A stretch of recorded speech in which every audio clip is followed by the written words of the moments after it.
I've always loved animals. Back home on our farm, they'd come to me like I was one of them. Birds, horses, even the grumpy old goats, they all listened. But I never knew that one day they'd save me too.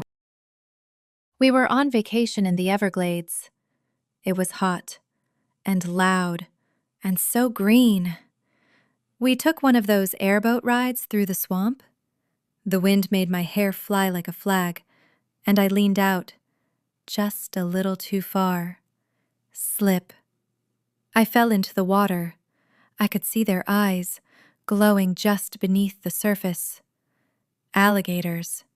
So many of them. They circled around me. But then, one came closer, bigger, older, wiser. He looked at me, like he knew me, and instead of eating me, he gently lifted me up on his back and carried me to shore. I don't remember how long I cried, but I wasn't alone. A deer came first, then rabbits, a turtle. Even the snakes watched from the trees.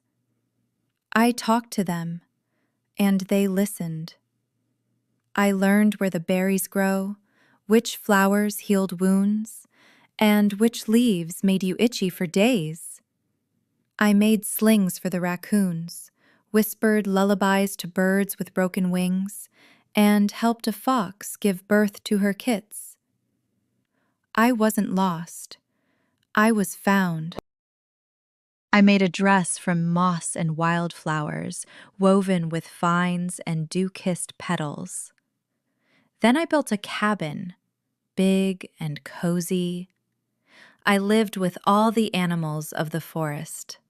The fireflies were my nightlights. The owls kept watch. The panthers kept guard.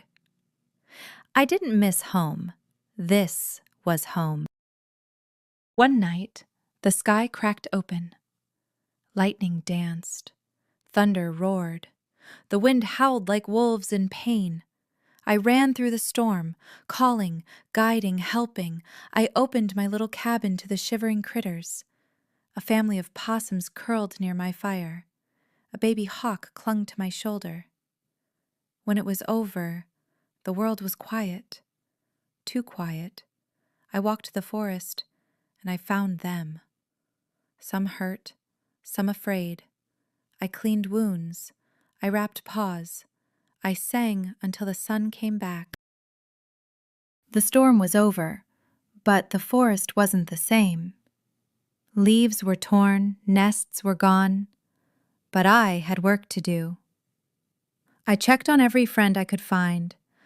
Some were scared, some were hurt, but all of them looked to me. This wasn't just my home anymore. I was theirs too, and I'd never let them face the storm alone again. The next morning, I walked my usual path. I picked berries and gathered firewood, bare feet on the soft earth. The birds chirped like nothing ever happened, but the rain had made the ground slippery, and near the cliff, I stepped where I always had. But this time, the ground gave way. I felt the air rush past me, the trees reaching for me, the animals screaming from the edge, and I fell.